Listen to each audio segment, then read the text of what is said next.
हर हर महादेव, राधे राधे आप सभी को। मेरा नाम है किरण और मैं एक गृहिणी हूँ। अगर आप भी सावन के सोमवार व्रत रखने जा रही हैं तो इसकी सही विधि ज़रूर जानिए तथा छोटी छोटी बातों का ध्यान रखने से ही व्रत पूर्ण माना जाता है। इस बार सावन में 4 सोमवार पड़ रहे हैं, 3 अगस्त, 10 अगस्त, 17 अगस्त और 24 अगस्त।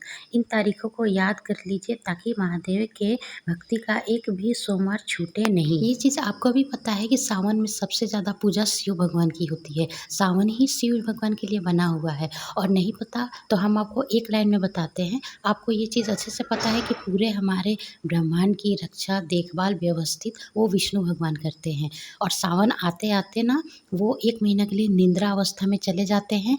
यानी शिव जी को ये ज़िम्मेदारी सौंप के जाते हैं कि मैं 1 महीना के लिए निद्रावस्था में जा रहा हूँ, तुम्हें 1 महीना की पूरी व्यवस्था, ब्रह्मांड की व्यवस्था सँभालनी पड़ेगी। तो इस वजह से 1 महीना के लिए विष्णु भगवान निद्रावस्था में चले जाते हैं और जिसकी ज़िम्मेदारी शिव भगवान अपने कंधों पे लेके वो 1 महीना के लिए पूरा ब्रह्मांड की व्यवस्था वो देखते हैं। इसलिए सावन में वो दिन आता है 1 महीना और इसी 1 महीना में शिव भगवान की बहुत अच्छे से आराधना होती है, बहुत अच्छे से लोग पूजा पाठ करते हैं।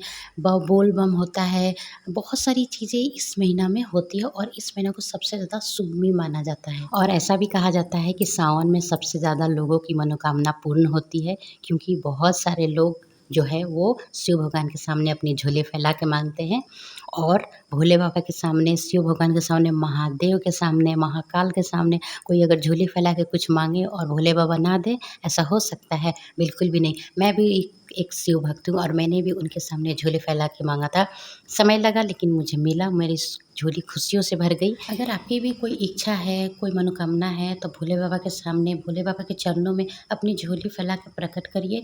भोले बाबा आपकी मनोकामना ज़रूर पूर्ण करेंगे। और विधि बताने से पहले हम आपको एक चीज़ बता दे रहे हैं, अगर आपके पास कोई सामग्री भी नहीं है 16 सोमवार करने के लिए तो भी आप इस व्रत को बहुत अच्छे से विधि विधान के साथ कर सकते हैं और भोले बाबा खुश भी होंगे, वो आपको आशीर्वाद भी देंगे और आपका जो व्रत है वो सफल भी होगा। तो सबसे पहले सोमवारी के दिन सुबह उठिए, ब्रह्म मुहूर्त में झाड़ू पोछा आपको जो करना है कर लीजिए, बाल धो के नहा लीजिए, उसके बाद नए वस्त्र पहन लीजिए। आप वस्त्र कोई भी पहनिए, उससे कोई मतलब नहीं है, बस जूठा नहीं होना चाहिए। उसके बाद आप अगर आप सामग्री से करना चाहती हैं या आपके पास है या आप खरीद के करना चाहती हैं तो वो भी हम आपको बता दे रहे हैं क्योंकि वो सामग्री जितनी भी लगती है ना सोमवारी में वो सारी सभी के घर में, पूजा घर में होती है। कोई ज़्यादा बड़ा कोई सामग्री नहीं है, वो छोटी-छोटी ही चीज़ें होती है जैसे अक्षत हो गया, कपूर हो गया, धूप हो गया, पुष्प हो गया, बेलपत्र हो गया, जो बेलपत्र का जो गोल होता है ना फल वो हो गया, फिर अक्षत हो गया, फिर मधु हो गया, यही सारी चीज़ें लगती है, ज़्यादा कुछ नहीं लगता है। और सबसे इम्पोर्टेंट कि आप ये सारी चीज़ें ना हर किसी के घर में हमेशा पूजा में इस्तेमाल करनी कही जाती है और होती भी है। अगर आपके पास कोई चीज़ नहीं भी है ना तो भी आप कर सकती हैं, बेफ़िक्र होके आप कर सकती हैं। महादेव आपकी भक्त सच्ची श्रद्धा में भरोसा रखते हैं, आपकी सामग्री से नहीं। वो आपकी अगर सच्ची श्रद्धा रहेगी ना मन में करने की तो वो उसी से खुश हो जाएँगे, ठीक है? तो हम सामग्री आपको बता दिए। अब अगर इसका विधि हम आपको बताएँ ना तो बहुत सिंपल तरीक़ा से हम आपको बता रहे हैं, ठीक है? अगर आपके पास शिवलिंग है तो शिवलिंग के सामने बैठ जाइए और नहीं है तो फ़ोटो के सामने बैठ जाइए। फ़ोटो आपके पास वही होना चाहिए जिसमें महादेव अपने परिवार के साथ बैठे हो। तो सबसे पहले हाथ में आप फूल लीजिए, अक्षत लीजिए, पानी लीजिए और चारों सोमवार व्रत का संकल्प लें। साथ ये भी संकल्प लें कि आप निर्जला रखिएगा, कि फलाहार करिएगा या सात्विक भोजन खाइएगा और अपने क्षमता के अनुसार संकल्प लें क्योंकि आपके स्वास्थ्य से बढ़कर कुछ नहीं है। फिर आपने जो संकल्प लिया है हाथ में वो सारी चीज़ें लेके उसको आप भगवान के चरणों में रख दें और अगर शिवलिंग है तो उनको क्या करिए कि चनामृत बनाकर उनको चनामृत से अभिषेक करिए और नहीं है तो पानी से करिए। फिर चंदन, भस्म, धतूर का फूल जो भी सामग्री हो उसे अर्पित करें। फिर ओम नमः शिवाय का जाप करें। दोनों चीज़ों के साथ समान ही पूजा की जाती है। अगर आपके पास शिवलिंग है तो उन पे आप चनामृत दोनों चीज़ों के साथ समान ही पूजा की जाती है। अगर आपके पास शिवलिंग है तो शिवलिंग पर आप चनामृत बनाकर उनका अभिषेक करिए, नहीं है तो पानी से करिए। और अगर आप तस्वीर के साथ पूजा कर रहे हैं जिसमें शंकर जी अपने परिवार के साथ सम्मिलित हैं तो उनके सामने आप पानी से क्या करिए छिड़काव लगा दीजिए, यानी लोटा में पानी रहेगा उससे फूल से निकाल के इसे छिड़क दीजिए। उसके बाद आप दूध, दही, कपूर, धूप, चंदन, भस्म दूध, बेलपत्र, भांग और फल, ये सारी चीज़ें आप शिव जी के सामने अर्पित कर दीजिए। शिव जी के सामने पूरी सच्ची विश्वास के साथ ये प्रण लेना होता है।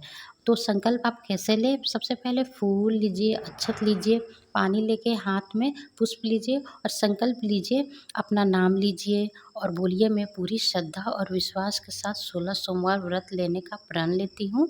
और इतना बोलकर अपनी मनोकामना बोलिए और इनके सामने बोलिए, मुझसे शक्ति दीजिएगा कि ये 16 सोमवार व्रत करने का, और मुझे इन व्रत करने में कोई भी भूल चूक हो जाए तो उनको क्षमा कर दीजिएगा और ये मेरा संकल्प स्वीकार कीजिए 16 सोमवार का। अगर आपने प्रण लिया है कि आप एक टाइम का सात्विक भोजन या फलाहार करेंगे तो वो आप शाम को ही करिएगा आरती करके। तो आरती का तैयारी आपको कैसे करना है, उससे पहले हम आपको ये चीज़ बताते हैं कि लोग ना बहुत सारा कन्फ्यूज़न करते हैं कि हमें 16 सोमवार का व्रत कब से करना चाहिए, कब से स्टार्ट करना चाहिए। तो आप चैत मास से ना स्टार्ट कर सकते हैं, किसी भी शुभ सोमवार से आप कर सकते हैं, और नहीं तो सावन का जो सोमवार स्टार्ट होता है ना उस दिन से आप कर सकते हैं, क्योंकि वो बहुत शुभ माना जाता है। एक चीज़ का हमेशा आप खास ख्याल रखिएगा कि जब भी आप शिव भगवान की पूजा करें तो उन्हें लाल कलर का चंदन कभी नहीं अर्पित करना चाहिए, क्योंकि लाल कलर का चंदन जो होता है ना वो सौभाग्यवती के लिए होता है। इसे अर्पित करने का कहीं भी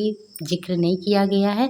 तो उनको आप भस्म लगाइए जो उजला रंग का होता है, या पीला वाला चंदन होता है जिसको आदमी घसता है, या पाउडर भी मिलता है, उसको हथेली पर रख के उसमें 2 बूंद पानी डाल के आप उसको हाथ से मिलाकर आप वो चंदन पीला वाला आप शिव जी को लगा सकती हैं। ठीक है। शाम की आरती का तैयारी करिए और आरती करते टाइम आप अपनी मनोकामना बोलिए जो भी आपके मन में जो बातें हैं जो आप किसी से नहीं कह पाती हैं वो आप शिव भगवान के सामने प्रकट करिए, भोले बाबा के सामने अपने दुख हरता सुख हरता सारे चीज़ें अपने बोल दीजिए उनके सामने, और उनसे कहिए कि आप अपना आशीर्वाद सदा मेरे ऊपर बनाए रखिएगा, मेरे परिवार के ऊपर बनाए रखिएगा। अपने जो भगवान जी को भोग लगाया है फल का, वो आप बाद में शाम की आरती हो जाने के बाद उसको पानी से उछलंग के वो फल आप खा सकती हैं, या सिंघाड़े का आटा या सीताफल हुआ, या फिर साबूदाना आप खा सकती हैं, दही हो गया, लस्सी हो गया। आप अपने सामर्थ्य के अनुसार अपने स्वास्थ्य को देखते हुए एक टाइम का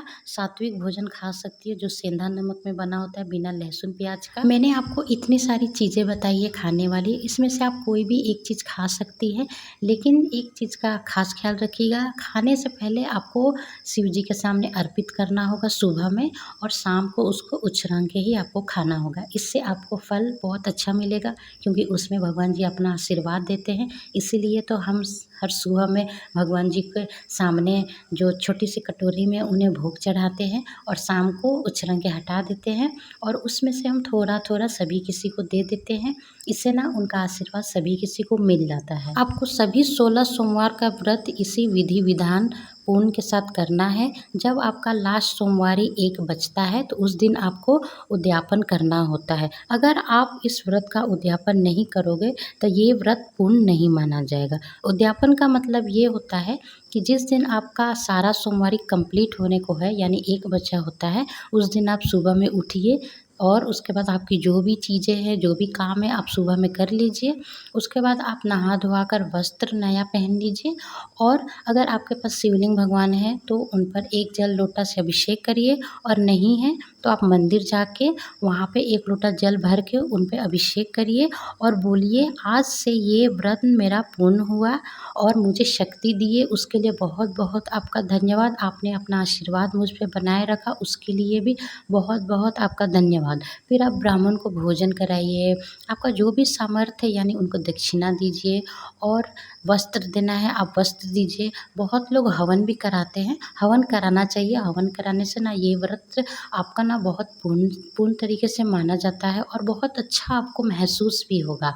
इसलिए आप ये सारी चीज़ें कराने से इसको उद्यापन बोलते हैं, और आपका उस दिन 16 सोमवार का व्रत पूरी तरह पूरी निष्ठा के साथ पूर्ण होता है। ऐसा कहा जाता है कि 16 सोमवार का व्रत करने से सारी की इच्छा पूर्ण होती है, और इस सोमवारी में ना बहुत शक्ति होती है, बहुत आपको ना अंदर से ना मजबूत बना देती है। सिर्फ ये कहने की बातें नहीं है, मैंने आपको वही चीज़ें बताई जो मैंने खुद की है, ठीक है। मैंने आपको बहुत सिंपल तरीका बताया, कोई तामझाम नहीं बताए हैं हम।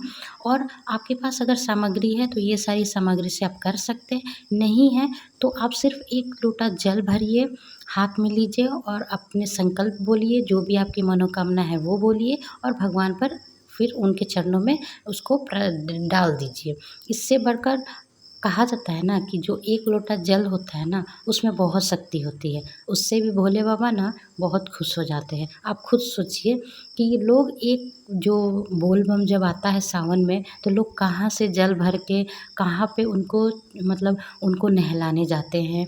जो आदमी बन बहुत जगह ऐसा है जहाँ से लोग ना पानी भर के और दूसरी जगह वहाँ जाते हैं। कोई पैदल जाता है, कोई गाड़ी से जाता है। जिनका जैसा सामर्थ्य है वो वैसा करते हैं। क्योंकि हमारे बिहार में ना इस चीज़ की बहुत बड़ी मान्यता है कि बोल बम जो होता है ना वो बहुत सच्चे भक्ति, सच्ची श्रद्धा से की जाती है। और ये जब की जाती है ना तो उनकी हर मनोकामना पूर्ण होती है। ऐसा नहीं है कि मैंने खुद अपनी आँखों से देखा है लोगों को बोल बम जाके ये सारी चीज़ें करते हुए। और जो लोग बरनावा से जाके पानी भर के फिर उनके चरण में धोते हैं, उनको नहलाया जाता है, तो सोचिए एक जल लोटा में कितना ताकत है। तो वही चीज़ आप है, आपके पास कुछ नहीं है, आपके पास कोई सामग्री नहीं है, कोई बात नहीं, कोई बड़ी बात नहीं है। आप सिर्फ़ 1 लोटा जल से भी अभिषेक कर दोगे ना, वही बहुत बड़ी बात है। सावन में आप नहीं मानिएगा, हम जब भी मंदिर जाते हैं ना, तो सिर्फ़ हम घर से पानी लेके जाना चाहिए, ठीक है? हम आपके साथ एक चीज़ और बता रहे हैं कि जब भी आप मंदिर जाइए, चाहे किसी भी दिन हो, सावन हो या कोई भी दिन हो, कहीं भी आप जा रहे हैं मंदिर, तो घर से हमेशा लोटा में पानी लेकर जाना चाहिए। वो ज़्यादा अच्छा माना जाता है। और वो जाके आप वहाँ भगवान जी को समर्पित करिए, उनको अभिषेक करिए। और जब उधर से आप आइए मंदिर से, तो उस मंदिर से ना आप 1 लोटा जल भर के भगवान के चरणों में उनको चढ़ा के और उस लोटा को अपने बोलिए कि हाँ, हे भगवान इसमें आप अपना आशीर्वाद मुझ पे बनाए रखिएगा। और ये बोल के उस भरे हुए लोटे को ना घर लाना चाहिए और उस लोटे का पानी ना हमें सारे घर में छिड़कना चाहिए। ऐसा बोला जाता है और हम किए भी हैं, इसलिए हम अपना अनुभव आपके साथ बता रहे हैं ये चीज़ें कि कुछ-कुछ चीज़ें ना हमें बहुत दिल को छू जाती है। और भोले बाबा तो बहुत भोले हैं। और जब वो अपना रुद्र अवतार लेते हैं तो उसमें भी बहुत बड़ी चीज़ होती है। तो आप बस आपके मन में सच्ची श्रद्धा होनी चाहिए, शक्ति भक्ति भाव होनी चाहिए। और अगर आपके मन में सच्ची श्रद्धा भक्ति भाव सच्चे दिल से अगर आप आराधना कर रहे हैं ना, तो शिव भगवान आपके एक जल लोटा में ही खुश हो जाएँगे। हम बिना सामग्री का किए हैं। और ऐसा भी हुआ है कि कभी काल हम सामग्री से किए, क्योंकि जितनी भी चीज़ें हम आपको बताएँ वो सारे मेरे घर में हमेशा रहती है और वो सभी के घर में होती है, क्योंकि बहुत छोटी चीज़ है। और जब भी आप शिव जी को अक्षत चढ़ाएँ, कभी टूटा हुआ नहीं चढ़ाना चाहिए। पहले उसको देख लीजिए अच्छे से कि अक्षत टूटा हुआ नहीं ना है, मतलब खंडित नहीं होना चाहिए। टूटा हुआ रहता है ना तो शिव जी भगवान जी क्रोधित हो जाते हैं। इसलिए हमेशा खड़ा अक्षत चढ़ाइए, चाहे थोड़ा ही चढ़ाइए, 2 ही दाना चढ़ाइए, लेकिन टूटा हुआ बिल्कुल नहीं होना चाहिए। इस व्रत को आप अपने सामर्थ्य के अनुसार कर सकते हैं। हम तो निर्जला रखते थे, हम खाते भी नहीं थे, क्योंकि मुझसे व्रत में ना खाया ही नहीं जाता है। तो मैंने बस अपना अनुभव हम आपके साथ साझा किए हैं कि मैंने इस तरह से मैंने सामग्री से भी किया है और सामग्री से भी नहीं किया है। तो आप दोनों चीज़ से आप कर सकते हैं। तो मुझे आशा है कि आपको एक मिडिल क्लास गृहिणी की वीडियो अच्छी लगी होगी। अगर अच्छी लगी होगी तो like and subscribe my channel. Her her Mahadev.